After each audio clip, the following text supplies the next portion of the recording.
Hello,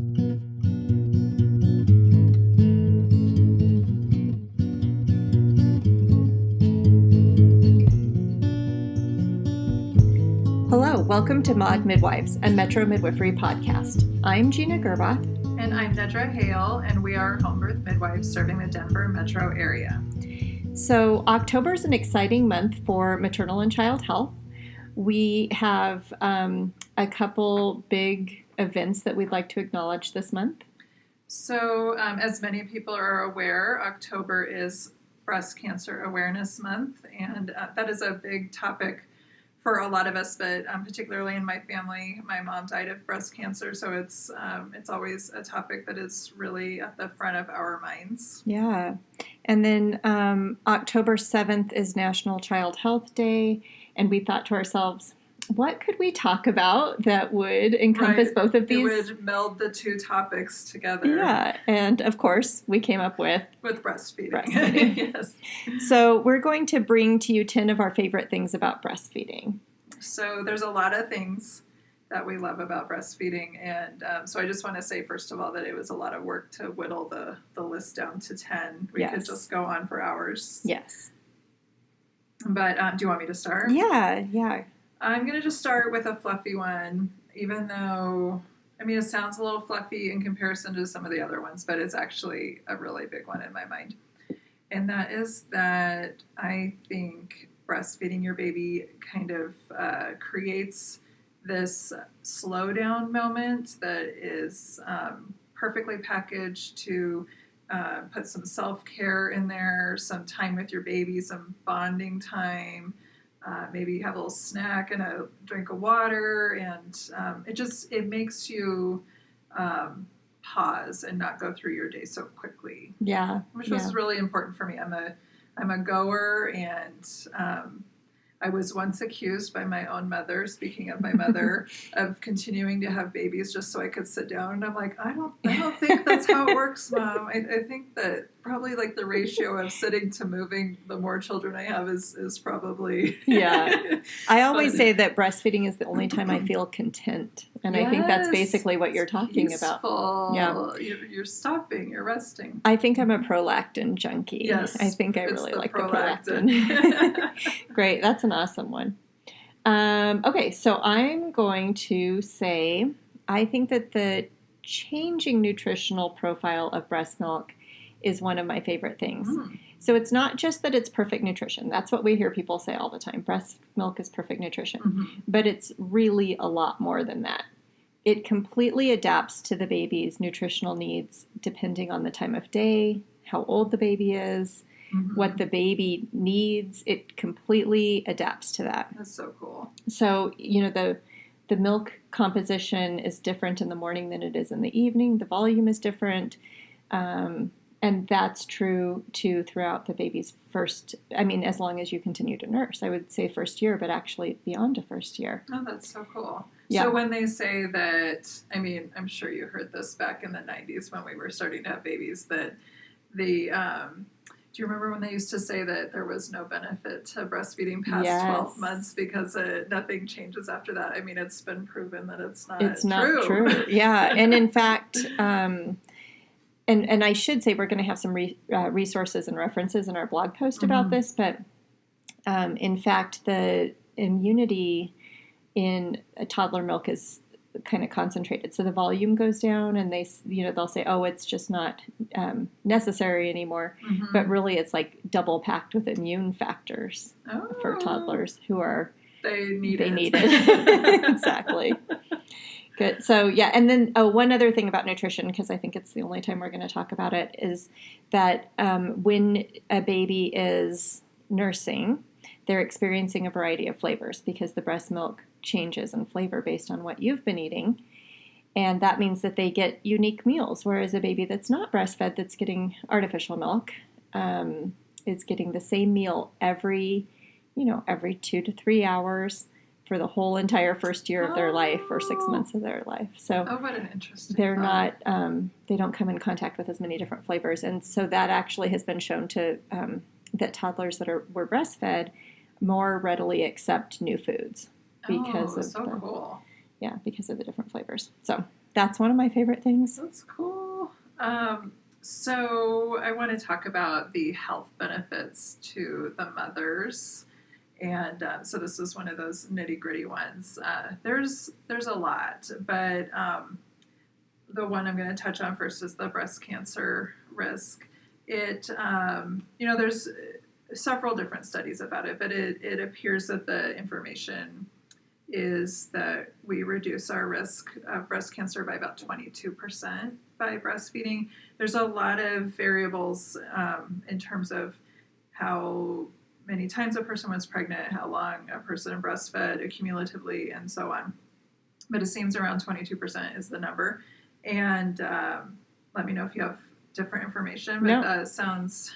it's pretty it's compelling. one of those things that's dose dependent. So the more breastfeeding and the more exclusive breastfeeding, the more protection. And the reason for that is the suppression of estrogens. So the more time we spend pregnant and breastfeeding, the less we're being bathed in those estrogens throughout our lives. So it's pretty compelling.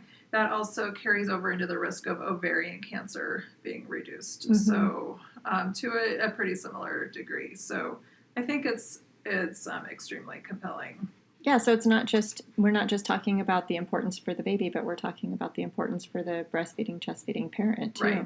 Right, exactly. In another way that it can benefit the mother is a reduction in the risk of type 2 diabetes. I thought that was really interesting. I actually did not know that before I started doing some reading about it. And I found a reference to a reduction in the risk of hypertension as well. So pretty cool. Yeah. It also reduces the baby's risk of type 2 diabetes. So that's nice. Yeah, so amazingly. Great. Good. Is that all for parental? I did want to touch on a connection to a reduction in risk of postpartum depression. Oh, yeah. So that was kind of another one that I was going to segue into, but because it also has to do with, maternal mental health. But it is, I think, a really interesting thing that, some mothers may have had some experiences that were kind of stressful when they were starting to learn to breastfeed. Some people may have felt like they were unsuccessful, and in the reading I was doing, it was even saying these experiences that were quote unquote unsuccessful were still valuable to the maternal mental health. So I thought that was really interesting. I'm going to do some more reading about that. Yeah, Kathleen Kendall-Tackett does a lot of work around maternal mental health and breastfeeding. Cool. Awesome. So, of course, one of the biggest kind of topics du jour is the microbiome. And I'm going to start off by saying that we don't actually know everything that breastfeeding does to set the foundation for the microbiome and protect the microbiome, but we know it's really, really important. So, the baby is colonized at birth and more ideally colonized if it's a vaginal delivery. But even if it's not, breast milk does a lot of damage control, so to speak, and goes a long way to colonizing that infant gut properly. And then so when we talk about colonization, we're talking about quote unquote good bacteria, those probiotics. Whenever a gut is properly colonized, there's little room for bad bacteria. And so what happens is that when you have a well-colonized gut, there's less opportunity for bad bacteria to take hold and infect the host or the baby. Right. And so that's the probiotic effect of breast milk. But also, but wait, there's more. There's a prebiotic effect to human milk, and that is that there's a variety of things in milk that feed the good bacteria. So it not only colonizes the gut, but it supports the good gut bacteria. And I don't know why. Oligosaccharides are the probably the carbohydrate that best feeds those good bacteria. So it has a probiotic and prebiotic effect, and proper colonization is responsible for protection against obesity and autoimmune disorders. So it has some really long-term health applications to it. Great. Yeah. So I'm going to just say a totally fluffy one right now, but it's still a big deal. The stools are different with breastfed babies. Oh my gosh, yes. And yes. I mean, it's not meaningless, right? No. It's everything, people. Yes. So the stools of breastfed babies really do not have a bad odor the way that ours do, when we're eating regular food. And formula-fed babies have similar stools to people who are eating regular food. Mm-hmm. So it's, so they don't smell. They're really, if you haven't had your own breastfed baby, they're pretty loose and yellow and kind of mustardy, and they're very easy to clean, except for, there may be some staining. But that's, if you're cloth diapering, it's totally easy to wash it out because it's a totally different thing than... It's like water soluble. Yes, it's a totally different thing than regular poop. So, so I always did not look forward to the day that the poop would change, right? Yes. I think it smells. This is going to be weird. No. Here's a weird thing I'm saying to people in a big context. I think it smells like warm yogurt, and I actually think it smells kind of good. Does that make me a weirdo? I can see that it would smell like yogurt. Yeah, I mean, I always thought it just had a smell. I didn't really think it was good or bad. Just, I think it almost smells good. You could tell it was there. And when you said that about the staining, all of my oldest son's clothes, because we hadn't discovered cloth diapers when he was really in the breastfed poop stage. Mm-hmm. Every single item of clothing that he had has a yellow stain right at the small of his back, because it would always run right up the diaper and stain his clothes. So it does. That is, stain. It can get all the way up to their hair. It can get everywhere. Yes. If only this weren't a podcast, we could show you some pictures. Yes. I think that is not to be understated, because it makes your life a lot easier for about 6 months or so. Yes. Good. Well, I'm going to go back to immune function one more time. Okay. Because it's my favorite thing. It's my favorite of the favorite. Okay. And this is something that it just blows my mind. It's so complicated that we don't even really understand it. But that is that when a baby is exposed to some sort of pathogen, even if the mother never gets sick, the mother will produce antibodies to help the baby fight this pathogen. So we've known for a really long time, when mom is sick, the baby gets protection, or when mom had an infection. So, for example, if a mother was vaccinated against pertussis and the baby comes in contact with pertussis, the baby's getting those antibodies to pertussis. We've known this forever. Mm-hmm. But now we know that the baby is triggering an immune response in the mother. I know, that is so cool.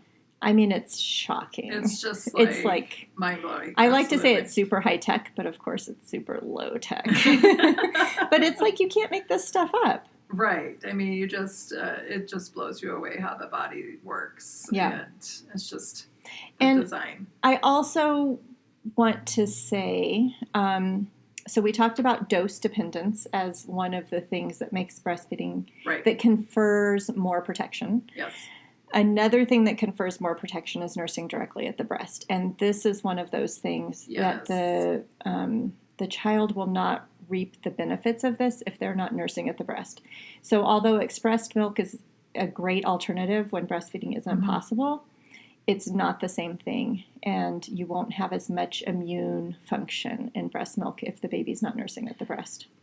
So I was reading in the stuff I was going through today that this kind of goes back to the gut flora thing, but it was about how they get different benefits from exposure to the areola versus to the milk, and just like there's different stuff happening in different places. So is that kind of what you're talking about? Yeah. Here? So something about when they're nursing at the breast, whether it goes through the nipple back up into the breast that way, or whether it's absorbed through the areola, that's kind of how those signals take place in the transmission of information, I guess you would say, Okay. and pathogens. I mean, I think they're actually probably spreading some of that bacteria back to the mom, and then the mom produces antibodies. Oh, interesting. It's amazing. I love it. Good. What's next on your list? Something that is near and dear to my heart, and probably lots of us, is the attachment aspect of breastfeeding. So I think just that relationship of breastfeeding really promotes that quote unquote attachment parenting, the bonding, the understanding of a baby's needs. And so I think your ability to read a baby's cues is different when you're a breastfeeding pair. You become really in tune to the different noises and the different hunger cues and cues for other needs as well. It teaches you how to read them. Right. Yeah. So I think it just becomes maybe a deeper relationship in terms of understanding. One of my favorite people is Dr. Sears, Dr. William Sears, and he, as you may know, wrote lots of books. Lots of thick books. Yes. And he has this term that he calls breastfeeding an exercise in baby reading, and I think that's really key. You know your baby really well with that relationship. Yeah, we used to say in La Leche League a lot, watch the baby, not the clock. Yes. And I think it kind of teaches good. you how to do that. Just pay attention to what they need, and it doesn't really matter if they just nursed an hour ago. That doesn't necessarily mean that's what they're needing right now, but they need something. Right, exactly. Yeah, awesome. I love Dr. Sears and Martha Sears and the whole family. The whole Sears everything about the Sears group is just awesome. That kind of leads into one of mine, which is that breastfeeding is ideal for lazy parents like me. Wait a second. Are you going to say something I was going to say? No, go ahead. Oh, no, are you? And you know what I thought, too, when you said that? I thought, I wanted to back up, actually, and go back to the attachment. Can I go back to the attachment one more time? So I'm hesitant to say this because now I have to go find the study, and I've already got my studies gathered, so I have to do a little more research. But one study did show actually a deeper attachment in teens that were breastfed. They're obviously not still breastfeeding. Right. But that attachment isn't just, it's something that is carried through your time with the parent, as a parent, and not something that ends at the point that the breastfeeding relationship ends. And as a mother of 3, I would say pretty attached teens, it seems like it's probably actually, my oldest isn't a teen, but whatever. Right. It seems like it's probably a valid theory. Would you say? Yes. And maybe it's not the breastfeeding. Maybe it's that breastfeed, like you said. It's the lesson in baby understanding your baby. Maybe it's that. Yeah, I think it's the package. It's. I mean, clearly there's all sorts of benefits to the breastfeeding itself, but I think it's just the connection that is required to make that relationship work. Mm-hmm. Yeah. Okay. So I was going to go back to easy. Okay. Go for it. Sorry. So I am a lazy parent. True confession. And to me, breastfeeding was the easiest way to meet a whole lot of needs. Yes. So a lot of times in parenting classes, you'll see this acronym HALT, H-A-L-T, and that stands for hungry, angry, lonely, tired. Okay. And the thing about breastfeeding is that it meets all of those needs. So usually when a child is fussy or upset or acting out in some way, hungry, angry, lonely, or tired is one of those things is the culprit behind their behavior. Yes. And so nursing, it feeds them, it calms them down, it gives them company and connection, and it makes them fall asleep. Right. Oh, that should have gone on my list. I know. The making them fall asleep part. Yes. Well, I'll just throw it into this one. Yes. So breast milk it elicits a hormonal, it triggers the release of CCK, and I don't know what that stands for, in both mother and baby, and it makes you sleepy. It makes mother and baby sleepy. Do you remember feeling that like you could barely keep your eyes open? Yes, but I don't know if I could differentiate that between breastfeeding and like all the other parts of my life that make me tired. So. Yeah. Well, it knocks them out. So that is... Oh, interesting. Yeah. So all of this new sleep training, maybe I don't really want to say sleep training, and certainly sleep training isn't new, but this idea of trying to manipulate a child's sleep so that they don't fall asleep nursing, I just think, what is the point? Right. I know. That's one of the wonderful things about I know it. You're like missing an opportunity, people. And I've often used this analogy that breastfeeding is like a multi-tool or a Leatherman or something like that. It does a lot of things. Yes. And you can absolutely be a wonderful parent without having that multi-tool at your disposal. But the second that you don't use your multi-tool, you have to have a hammer and a screwdriver and pliers and a corkscrew and all of those different tools you have to now have separately. Whereas breastfeeding combines it all. That's cool. I'll have to steal that. Yeah. Good. Go for it. So I think I blended two of my things, but I have another one. Oh, good. Just like came up with on the fly, and it has to do with the easy thing. So it's good. An offshoot of that. I love to do things. I am very active. I go out. I hike. I travel. We're always on the go, and I think it is so much easier to just be able to just put your baby to the breast, right? Wherever you are, you're in the grocery store, you're on the trail, and you don't have to carry the stuff to feed your baby. It's just right there. Yeah. Yeah. Absolutely. And you don't have to worry about running out of anything or having clean water or any of that. Yes. And all of that being said, that's part of why it's really important that we normalize breastfeeding when we are out and about, so that you feel comfortable nursing wherever you are. I mean, I remember being that mom that, I think most of us are when we start out. We're just really shy about it and worried about the horror stories about people confronting you.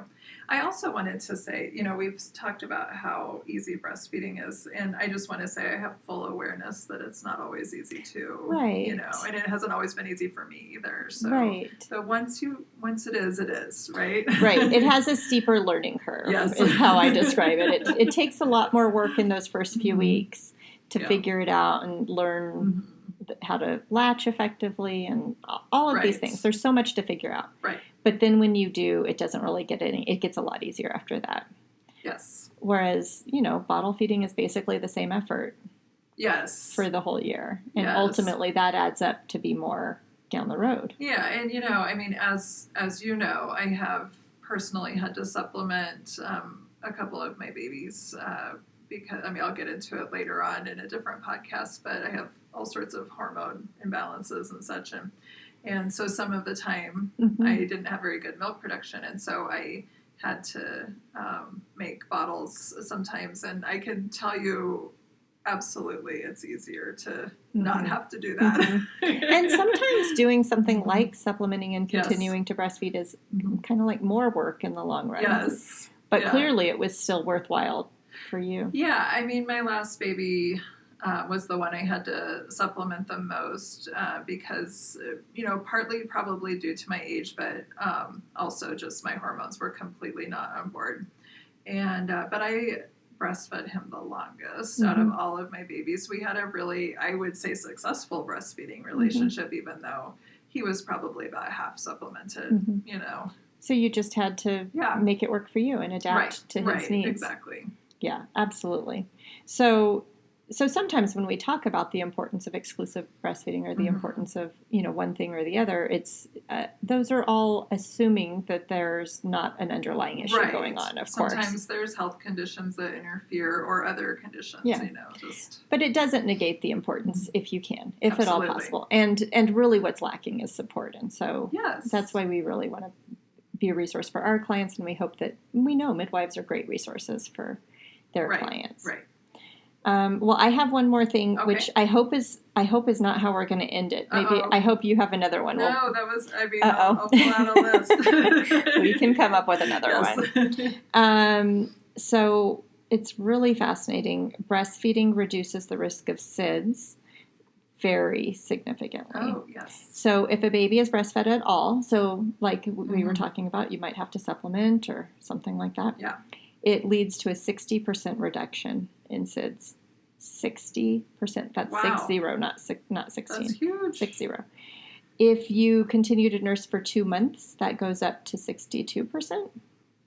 Wow. And if you're able to exclusively breastfeed for 6 months, and exclusively breastfeed means only breast milk, no supplementation, nothing else by mouth, then that reduction of risk is 73%. That is amazing. I didn't realize it was that big. Mm-hmm.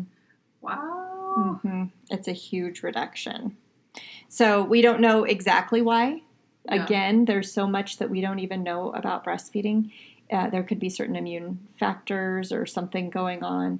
Yeah. Or it could be behavioral, that breastfed babies don't get into those deep sleep cycles as easily. That makes sense. Mm-hmm. Yeah, I would love to do some more reading on that. It's, I think it's a whole different topic, but the deep sleep thing is a really huge issue that I think we need to talk about. And another thing, kind of one of those unintended consequences of these sleep training programs too.